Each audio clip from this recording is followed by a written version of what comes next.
This video is for worksheet 28-3, problem number 12.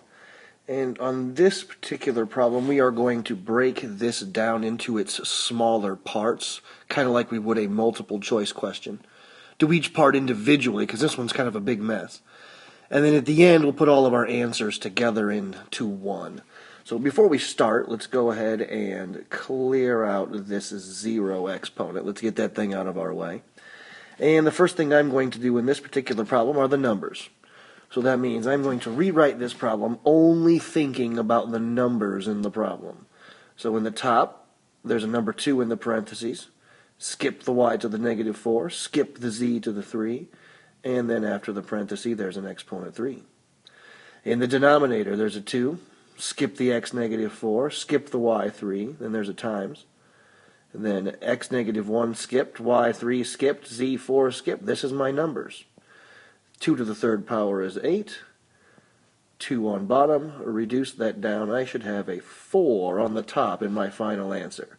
So my final answer will have the fraction 4. I probably won't need the 1. I'm going to put it there for now, but I probably won't need it, and we'll go back and erase that later on. Alright, next off, I am going to pick a next letter. I'm just going to go alphabetical. I'm going to pick the x's. So for the x's, in the numerator, there aren't any. But in the denominator, there is an x -4. Then I'll skip everything else, and then later on, there's an x -1. So for the x's, what really needs to happen is both the 4 and the 1 exponent need moved to the top. Alright, I can put those two together for an x to the 5th power, which should be in the numerator. So my answer will have x, it's an awful 5, x to the 5th power. Alright, now I'm going to move on and do another letter. I'm going to alphabetically, I'll do y's next. So in the numerator, there's a -y. Oops, sorry, that's not a -y. Dingleberry. That would have been a y to the -4. After the parenthesis, there's a 3. In the denominator, there's a y3, followed later by another y3. Alright, so let's clean up those parentheses on top.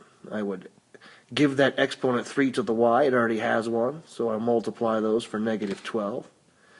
Clean up my denominator. I'll be adding those exponents, since it's a multiply sign, to get 6. Now, as you guys all know, this negative exponent here means it belongs in the bottom. So the y6 that was already down there will now have a y12 joining up.